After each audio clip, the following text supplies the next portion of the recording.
Hello दोस्तों, आप सभी का स्वागत है अपने ही चैनल जी के माध्यिका पर। दोस्तों, आज के इस वीडियो में बीपीएससी ट्री 3.0 के लिए साइंस से 25 क्वेश्चंस देखेंगे, जो दोस्तों आपके एग्जाम के लिए काफ़ी हेल्पफुल रहेगा। इसलिए वीडियो के अंत तक देखिएगा। अगर चैनल पे नए हैं तो चैनल को सब्सक्राइब जरूर कर लीजिएगा। तो चलिए आज के वीडियो शुरू करते हैं। तो दोस्तों, पहला प्रश्न है, कृमि खाद यानी वर्मी कंपोस्ट बनाने हेतु निम्न में से किस कीड़े का उपयोग किया जाता है। तो दोस्तों, बताना है कि कृमि खाद यानी वर्मी कंपोस्ट बनाने हेतु निम्न में से किस कीड़े का उपयोग किया जाता है। ऑप्शन में दिया गया है सोल कृमि, हुक वर्म, केचुआ, उपयुक्त में से एक से अधिक, उपयुक्त में से कोई नहीं। तो दोस्तों, इसका राइट आंसर ऑप्शन सी हो जाएगा, केचुआ। दोस्तों, केचुआ को जो है किसानों का मित्र कहा जाता है, तो ध्यान रखिएगा। ठीक है, नेक्स्ट क्वेश्चन देखते हैं।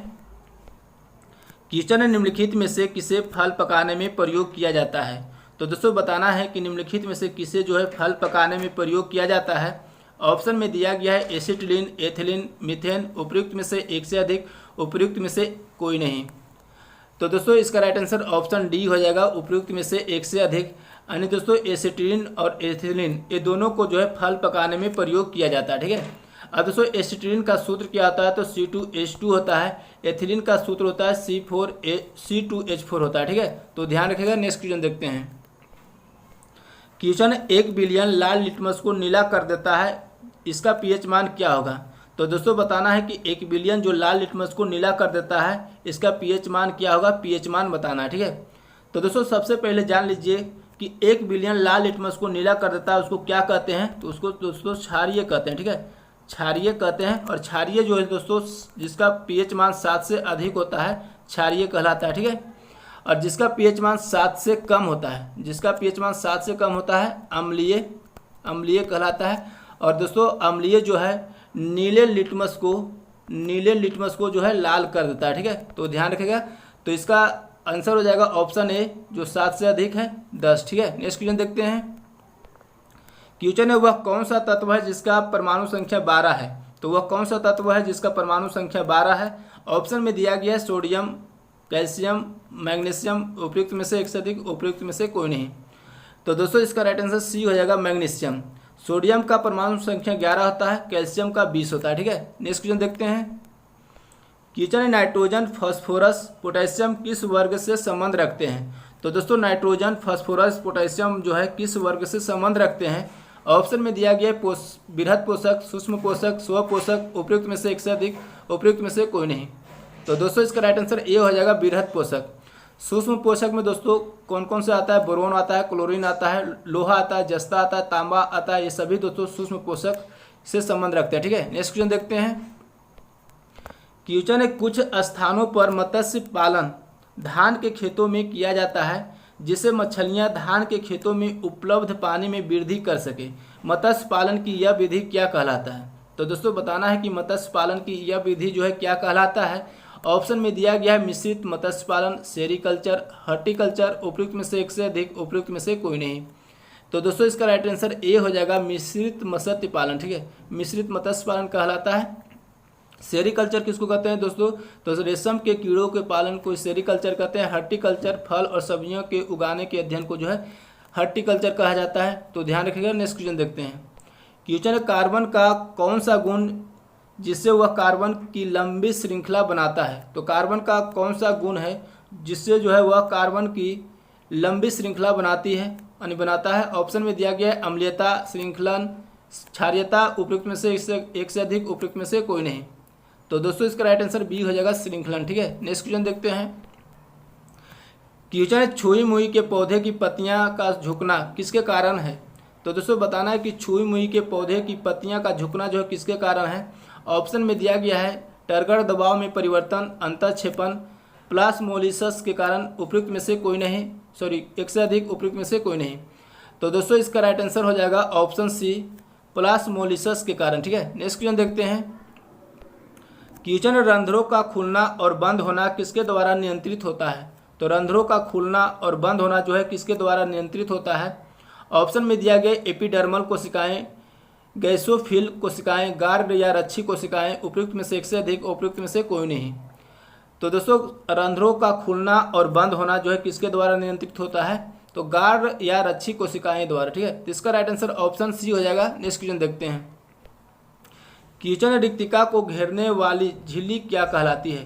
तो दोस्तों रिक्तिका को घेरने वाली झिल्ली क्या कहलाती है? ऑप्शन में दिया गया है प्लाज्मा लेमा, टोनोप्लास्ट, कोशिका झिल्ली, उपयुक्त में से एक से अधिक, उपयुक्त में से कोई नहीं।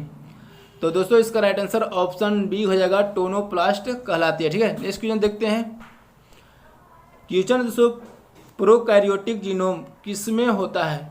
तो प्रोकैरियोटिक जीनोम जो है किसमें होता है? ऑप्शन में दिया गया हिस्टोन के बिना डीएनए, आरएनए, हिस्टोन के साथ डीएनए, उपयुक्त में से एक से अधिक, उपयुक्त में से कोई नहीं। तो दोस्तों इसका राइट आंसर ऑप्शन ए हो जाएगा, हिस्टोन के बिना डीएनए, ठीक है। नेक्स्ट क्वेश्चन देखते हैं, क्वेश्चन है बैक्टीरिया कोई और कवक में क्या आम है? तो बैक्टीरिया जो है कोई और कवक में क्या आम है? ऑप्शन में दिया गया इसके पोषण की विधि, कोशिका भित्ति की उपस्थिति, स्वपोषी, उपयुक्त में से एक से अधिक, उपयुक्त में से कोई नहीं। तो दोस्तों बैक्टीरिया कोई और कवक में आम है, इसके पोषक की विधि, ठीक है। तो ए इसका राइट आंसर हो जाएगा। नेक्स्ट क्वेश्चन देखते हैं, क्वेश्चन है जिन कोशिकाओं में गुणसूत्रों के 2 से अधिक पूर्ण सेट होते हैं कहलाते हैं? तो दोस्तों बताना है कि जिन कोशिकाओं में गुणसूत्रों के 2 से अधिक पूर्ण सेट होते हैं क्या कहलाते हैं? ऑप्शन में दिया गया है अगुणित, द्विगुणित, पॉलीप्लाइड, उपयुक्त में से एक से अधिक, उपयुक्त में से कोई नहीं। तो दोस्तों इसका राइट आंसर सी हो जाएगा, पॉलीप्लाइड कहलाते हैं, ठीक है। अवगुणित किसको कहते हैं दोस्तों?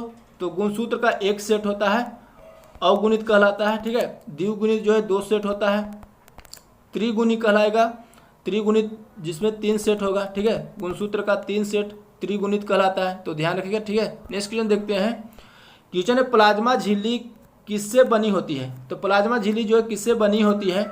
ऑप्शन में दिया गया प्रोटीन और न्यूक्लियोटाइड्स, फॉस्फोलिपिड और प्रोटीन कार्बोहाइड्रेट, उपयुक्त में से एक से अधिक, उपयुक्त में से कोई नहीं।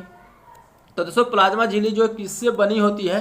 तो प्रोटीन और न्यूक्लियोटाइड्स की बनी होती है, ठीक है। तो इसका राइट आंसर ऑप्शन ए हो जाएगा। नेक्स्ट क्वेश्चन देखते हैं, क्वेश्चन निम्नलिखित में से कौन जीवाणु जनित रोगों का समूह है? तो कौन जो है जीवाणु जनित रोगों का समूह है? ऑप्शन में दिया गया मलेरिया, पोलियो, मम्स, हैजा, टाइफाइड, प्लेग, लिप्रोसिस, डिप्थेरिया, उपयुक्त में से एक से अधिक, उपयुक्त में से कोई नहीं।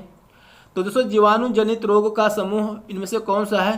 तो प्लेग, लिप्रोसिस, डिप्थेरिया, ठीक है। सी इसका राइट आंसर हो जाएगा। नेक्स्ट क्वेश्चन देखते हैं, क्वेश्चन है संवेग का एसआई मात्रक है। तो दोस्तों बताना है कि संवेग का एसआई मात्रक क्या है? ऑप्शन में दिया गया है न्यूटन, केजी मीटर पर सेकेंड, केजी मीटर सेकेंड, उपयुक्त में से एक से अधिक, उपयुक्त में से कोई नहीं। तो दोस्तों सबसे पहले जान लीजिए संवेग का फॉर्मूला क्या आता है। संवेग यानी P = m गुने v। m क्या है? मास है, v क्या है? वेलोसिटी है। अब दोस्तों m का क्या होता है? m का kg होता है, वेलोसिटी का क्या हो जाएगा? मीटर पर सेकेंड, तो kg मीटर पर सेकेंड, इसका राइट आंसर बी हो जाएगा, ठीक है। नेक्स्ट क्वेश्चन देखते हैं, क्वेश्चन है किसी वस्तु का वजन 20 kg है, यह वजन बराबर है। तो यह वजन जो है किसके बराबर है?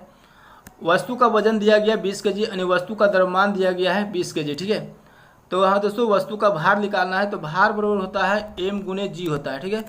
m का वैल्यू दिया गया 20 और g का वैल्यू लेंगे 9.8। अब गुना करेंगे दोस्तों तो कितना आ जाएगा? 8 दूनी 16, 9 दूनी 18, 19, यानी 196 न्यूटन हो जाएगा। यानी भार का ऐसा यूनिट होता है न्यूटन, तो 196 न्यूटन हो जाएगा, ऑप्शन बी, ठीक है। नेक्स्ट क्वेश्चन देखते हैं दोस्तों, क्वेश्चन है किसी वस्तु पर किया गया कार्य निर्भर नहीं करता है। तो दोस्तों बताना कि किसी वस्तु पर किया गया कार्य जो है किस पर निर्भर नहीं करता है। ऑप्शन में दिया गया है विस्थापन पर, बल और विस्थापन के बीच के कोण पर, लगाए गए बल पर, उपयुक्त में से एक से अधिक, उपयुक्त में से कोई नहीं। तो दोस्तों इसका राइट आंसर ऑप्शन ई हो जाएगा, उपयुक्त में से कोई नहीं। यानी दोस्तों किसी वस्तु पर किया गया कार्य जो है किस पर निर्भर नहीं करता है। तो दोस्तों यह जो है सभी पर निर्भर करता है, ठीक है। विस्थापन पर भी करता है, बल और विस्थापन के बीच के कोण पर भी करता है, लगाए गए बल पर करता है। तो यहाँ पर नहीं बोल रहा है, तो इसका आंसर हो जाएगा कोई नहीं। इसका फॉर्मूला होता है वर्क = होता है दोस्तों F/s cos θ होता है, ठीक है। नेक्स्ट क्वेश्चन देखते हैं, क्वेश्चन दोस्तों अपने अक्ष पर पृथ्वी के बढ़ने या घटने से पृथ्वी के किस स्थान पर g का मान अपवर्तित रहेगा। तो दोस्तों बताना है कि अपने अक्ष पर पृथ्वी के बढ़ने या घटने से पृथ्वी के किस स्थान पर g का मान यानी गुरुत्वीय त्वरण का मान अपवर्तित रहेगा। ऑप्शन में दिया गया है कर्क रेखा, भूमध्य रेखा, ध्रुव रेखा, उपयुक्त में से एक से अधिक, उपयुक्त में से कोई नहीं। तो दोस्तों इसका राइट आंसर सी हो जाएगा, ध्रुव रेखा। ठीक है, नेक्स्ट क्वेश्चन देखते हैं। क्वेश्चन है पोषण जिसमें जीव शरीर के अंदर भोजन लेता है और एंजाइम का उपयोग करके पचाता है, उसे क्या कहते हैं? ऑप्शन में दिया गया परजीविता, होलोजोइक, मृत जीवी पौधे, उपयुक्त में से एक से अधिक, उपयुक्त में से कोई नहीं। तो दोस्तों पोषण जिसमें जीव शरीर के अंदर भोजन लेता है और एंजाइम का उपयोग करके पचाता है, उसे क्या कहते हैं? हेलोजोइक कहते हैं। ठीक है, तो इसका राइट आंसर ऑप्शन बी हो जाएगा। नेक्स्ट क्वेश्चन देखते हैं। दोस्तों क्वेश्चन है वायुमंडल का CO2 किस प्रक्रिया द्वारा पत्ती में प्रवेश करता है? तो वायुमंडल का CO2 यानी कार्बन डाइऑक्साइड गैस जो है किस प्रक्रिया द्वारा पत्ती में प्रवेश करता है? ऑप्शन में दिया गया ऑस्मोसिस, अंतःक्षेपण, विसरण, उपयुक्त में से एक से अधिक, उपयुक्त में से कोई नहीं। तो दोस्तों इसका राइट आंसर ऑप्शन सी हो जाएगा, विसरण के द्वारा। ठीक है, नेक्स्ट क्वेश्चन देखते हैं। क्वेश्चन निम्नलिखित में से कौन सा ऊर्ध्वपातन यानी सबलाइम है? तो कौन सा जो ऊर्ध्वपातन है? ऑप्शन में दिया गया कपूर, पोटेशियम आयोडेट, आयोडीन, उपयुक्त में से एक से अधिक, उपयुक्त में से कोई नहीं। तो दोस्तों ऊर्ध्वपातन जो है कपूर और आयोडीन दोनों है। ठीक है, तो इसका राइट आंसर ऑप्शन डी हो जाएगा, उपयुक्त में से एक से अधिक। नेक्स्ट क्वेश्चन देखते हैं। क्वेश्चन है ध्वनि तरंगे सबसे तीव्र गति से गमन करते हैं। तो दोस्तों बताना है कि ध्वनि तरंगे जो है सबसे तीव्र गति से किस में गमन करते हैं? ऑप्शन में दिया गया है ठोस में, द्रव में, निर्वात में, उपयुक्त में से एक से अधिक, उपयुक्त में से कोई नहीं। तो दोस्तों इसका राइट आंसर ए हो जाएगा, ठोस में। ठीक है, नेक्स्ट क्वेश्चन देखते हैं।